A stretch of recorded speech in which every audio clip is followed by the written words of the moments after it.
देखिए प्यारे बच्चों, हम लोग परमाणु की संरचना वाला टॉपिक पढ़ रहे थे और उस टॉपिक में हम लोगों ने प्रोटॉन, इलेक्ट्रॉन, न्यूट्रॉनों की संख्या ज्ञात करना सीख लिया था। अब उसी क्रम में हम लोग उसी सिलसिले में आगे बढ़ते हैं और बात करते हैं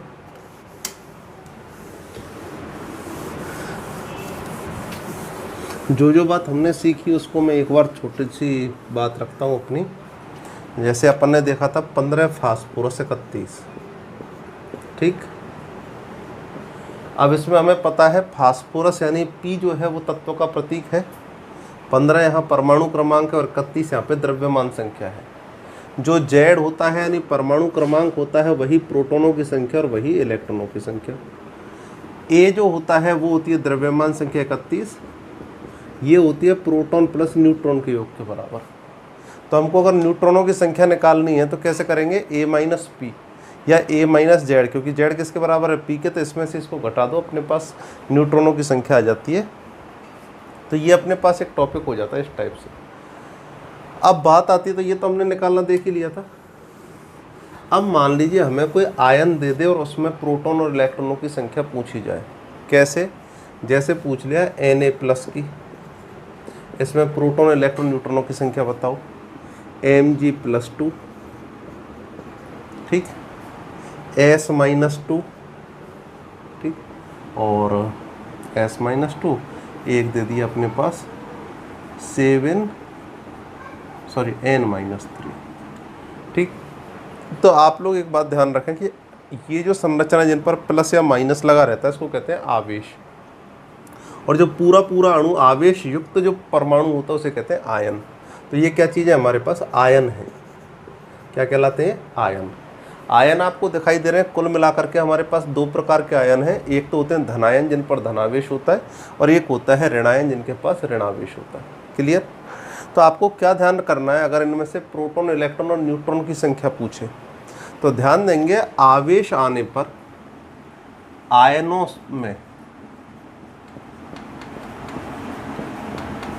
ये इंपॉर्टेंट बात है, केवल आयनों में केवल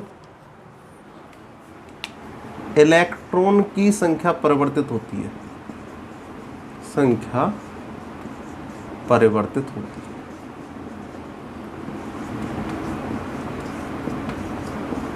देखिए क्या लिखा है, जो भी आयन होते हैं दो तरह के, एक तो होते हैं धनायन और दूसरे कौन से हमारे पास, ऋणायन।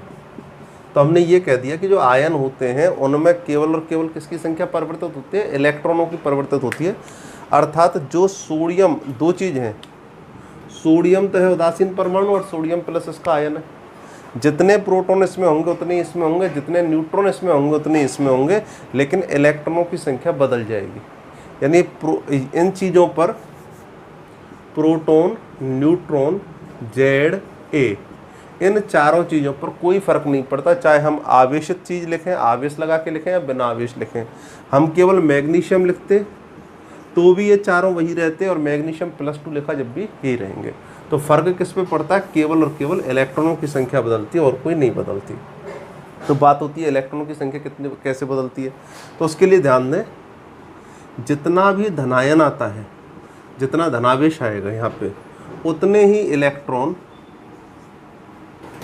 कम करने, और ऋणावेश आवे तो उतने ही इलेक्ट्रॉन क्या करने, बढ़ाने।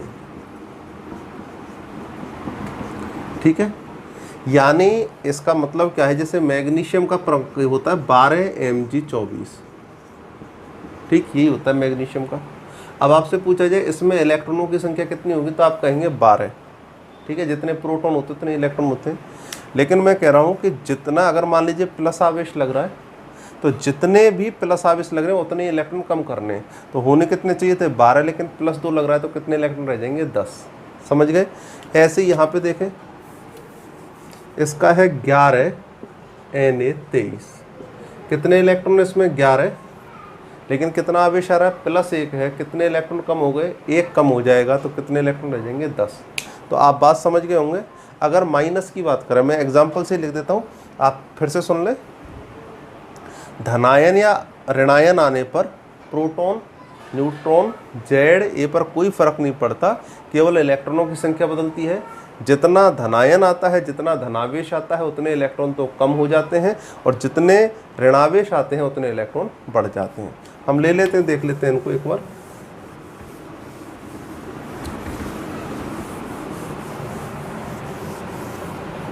जैसे देखें, आपको इस तरह से देता है 11,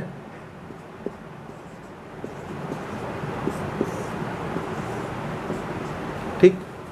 अब आपसे पूछे इसमें जेड कितना होगा, तो मैंने बताया था जेड बराबर प्रोटॉन बराबर इलेक्ट्रॉन, न्यूट्रॉन यहाँ से निकालेंगे। तो देखिए जेड बराबर जेड इसके लिए 11, प्रोटॉन कितने हो जाएंगे 11, ए कितना हो जाएगा 23, न्यूट्रॉन कितने हो जाएंगे बता रखा है, ऊपर के में से नीचे घटा देंगे तो 23 माइनस 11 कितना हो जाएगा 12। अब क्या रह गए, इलेक्ट्रॉन रह गए। इलेक्ट्रॉन किसके बराबर बताए थे, प्रोटॉन के बराबर, तो 11 ही है। लेकिन यहाँ पे कितना आवेश है, प्लस, तो जितना प्लस आवेश आएगा, प्लस 1 है तो 1 इलेक्ट्रॉन घटा देंगे, 2 है तो 2, कितने इलेक्ट्रॉन रह जाएंगे 10, ठीक। और ले लेते हैं हम लोग एग्जाम्पल 13 एल्यूमिनियम 27 + 3, ठीक। क्या क्या रखेंगे बोलो, जेड का मान 13, ए का मान 27, प्रोटॉन 13, न्यूट्रॉन 27 माइनस 13 कितना आ जाएगा, 3 और 4 7 14 आ जाएगा, ठीक। क्या रह गया हमारे पास, इलेक्ट्रॉन रह गए। किसके बराबर होते हैं, प्रोटॉन के बराबर 13, लेकिन आवेश कितना है +3, तो -3 घटा देंगे इलेक्ट्रॉन। यानी अगर प्लस आवेश है तो घटाने हैं इलेक्ट्रॉन, और अगर माइनस आवेश है तो जोड़ने हैं। तो ये हमारे पास इलेक्ट्रॉनों की संख्या निकल गई। अब देखें इसी प्रकार से मान लीजिए हमारे पास ऋणावेश दे रखा है, ऋणावेश को भी देखते हैं। जैसे दिया 16 S 32 और ये हो गया -2, ठीक। अब आपके पास कहा जेड कितना हो जाएगा 16, प्रोटॉन भी कितने हो जाएंगे 16, ए कितना हो जाएगा 32, एन कितना हो जाएगा 32 माइनस 16 16, ऊपर में से नीचे। इलेक्ट्रॉन की बात है, इलेक्ट्रॉन किसके बराबर होते हैं, प्रोटॉन के बराबर, यानी 16, लेकिन आवेश कितना है -2, तो अगर माइनस का आवेश आए तो जोड़ने हैं इलेक्ट्रॉन, क्या हो जाएगा 16 और 2 18। बोलो हो गए कि नहीं हो गए। तो आप बात समझ गए होंगे कि कुल मिला के बात ये है इसमें कि जितना आवेश होता है उतने ही इलेक्ट्रॉन जुड़ जाते हैं नेगेटिव में, और जितना पॉजिटिव होता है उतने ही इलेक्ट्रॉन घट जाते हैं। तो इस तरह से आप आराम से प्रोटॉन, इलेक्ट्रॉन, न्यूट्रॉन निकाल सकते हैं। अब हम बात करते हैं कुछ और चीज़ों की। तो हमारे पास 2 टॉपिक हैं, देखिए इसी में, समस्थानिक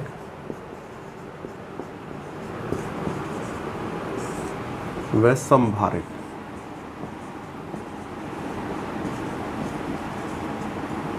इसे कहते हैं हम लोग आइसोटोप, और इसे कहते हैं हम आइसोबार, ठीक। एक आइसोटोप है और दूसरे क्या है, आइसोबार। तो इसमें देखें क्या करना है हमको, आइसोटोप और आइसोबार में। समस्थानिक के लिए देखिए क्या होते हैं, समस्थानिक वो हैं जिनके परमाणु क्रमांक, तो जैसे आपको बता देता हूँ मैं, 1H1 1H2 1H3 6 carbon 12 and 6 carbon 14। इन तत्वों में देखिए क्या समानता है, हाइड्रोजन के 3 रूप हैं, सभी का परमाणु क्रमांक क्या है 1 1 1, और लेकिन परमाणु भार कैसे हैं, अलग अलग 1 2 3। तो वे तत्व जिनके परमाणु क्रमांक तो समान होते हैं लेकिन परमाणु भार भिन्न भिन्न होते हैं, क्या कहलाते हैं, समस्थानिक कहलाते हैं। यहाँ भी देखें परमाणु क्रमांक कैसे 6 और 6 समान है, लेकिन परमाणु भार कैसे हैं, भिन्न है, तो उन्हें हम क्या कहते हैं, समस्थानिक के नाम से जानते हैं। बात समझ गए होंगे कि परमाणु क्रमांक ये मतलब जेड सेम और ए डिफरेंट, ये हमारे पास एक सर्वमान्य परिभाषा है कि वे तत्व 2 या 2 से अधिक तत्व जिनके परमाणु क्रमांक समान होते हैं लेकिन परमाणु भार भिन्न भिन्न होते हैं, द्रव्यमान संख्या भिन्न भिन्न होती हैं, समस्थानिक कहलाते हैं, ठीक है। अब देखिए समभारिक, इसका मतलब क्या है, जिनका भार समान है। तो इसके एग्जाम्पल लेते हैं, जैसे देखिए 7n14 और ये कभी अभी लिखा था हमने 6 कार्बन 14। बोलिए दोनों के परमाणु क्रमांक कैसे हैं? भिन्न। और द्रव्यमान संख्या कैसी है? समान। पहले क्या हो रहा था? उल्टा था, परमाणु क्रमांक समान थे, परमाणु भार जो था भिन्न था। तो यहाँ पे उल्टा होता है कि जेड जो होते हैं वो भिन्न होते हैं, डिफरेंट है, और ए जो है वो होते हैं सेम। ठीक, तो वे तत्व, दो या दो से अधिक तत्व जिनके परमाणु क्रमांक भिन्न भिन्न हो लेकिन द्रव्यमान संख्या समान होती हैं, क्या कहलाते हैं? समभारक कहलाते हैं।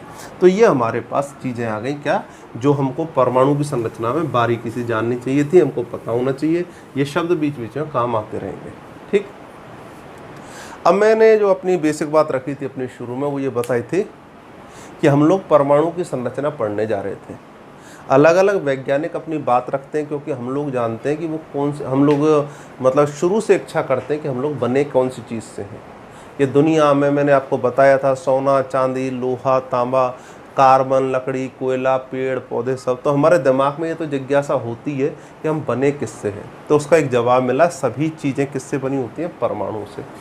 तो दिमाग में आया कि परमाणु होता कैसा है भाई। ठीक ऐसे ही मानिए कि हम लोग जब देखते हैं मंदिर वंदिर जाते तो हम देखते हैं कि भाई ईश्वर है या नहीं, भगवान है या नहीं है।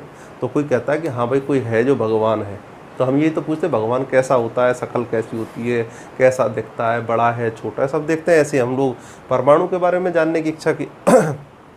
तो मैंने बताया था पहला मॉडल किसने दिया था? डाल्टन ने। और उसने क्या कहा? परमाणु एक तो गोलाकार है, गोलाकार ठोस अवस्था में होता है। ठीक है, यही बताया। तो उसने परमाणु गोलाकार ठोस अवस्था है और अविभाज्य होता है, ये बात बताई थी। अब साहब डाल्टन का मॉडल तो हो गया फेल, क्योंकि परमाणु वास्तव में अविभाज्य नहीं है, विभाज्य है। परमाणु के और भी टुकड़े किए जा सकते हैं, प्रोटॉन, इलेक्ट्रॉन, न्यूट्रॉन। तो जो पहला मॉडल आया, जो मतलब साइंस की दृष्टि से एक मॉडल पहला माना जाता है, वो है थॉमसन का मॉडल। हाँ, इसको टॉमसन भी बोल देते हैं क्योंकि टी से स्टार्टिंग है, थॉमसन है। तो इसको टॉमसन मॉडल कह दो या थॉमसन मॉडल कह दो। ठीक है, तो ये जे टॉमसन इनका नाम है पूरा, जे थॉमसन या टॉमसन। इनके मॉडल का नाम था प्लम पुडिंग मॉडल। ठीक, कौन सा मॉडल है? Plum pudding. किसने दिया था? जे थॉमसन ने। अब होता क्या ऐसा प्लम पुडिंग मॉडल में? देखिए, पहले तो मैं इस शब्द का मतलब समझ जाता हूँ। विदेशों में एक मिठाई होती है जिसमें पुडिंग जो होता है वो तो चॉकलेट का लड्डू होता है। ठीक है, तो ये चॉकलेट का लड्डू हो गया। और प्लम कहते हैं हम आलू बुखारे को, एक फल आता है आलू बुखारा, हो उसके टुकड़े इसमें बीच बीच में लगे रहते हैं। जैसे यहाँ लग गया, यहाँ लग गया, बीच बीच में।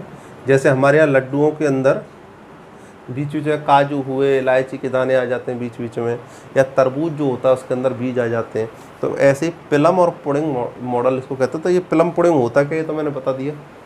एक चॉकलेट का लड्डू होता है और उसमें बीच बीच में क्या लगी होती हैं? छोटे छोटे प्लम लगे रहते हैं, आलू बुखारे लगे रहते हैं।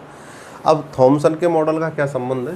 तो इसने कहा था जो परमाणु होता है वो ठोस धनावेश हिस्से से बना होता है। यानी पूरा गोला कैसा होगा? ठोस होगा। ठोस भी कैसे ठोस है? धनावेशित ठोस। और इसके बीच बीच में इलेक्ट्रॉन यत्र तत्र बिखरे हुए रहते हैं।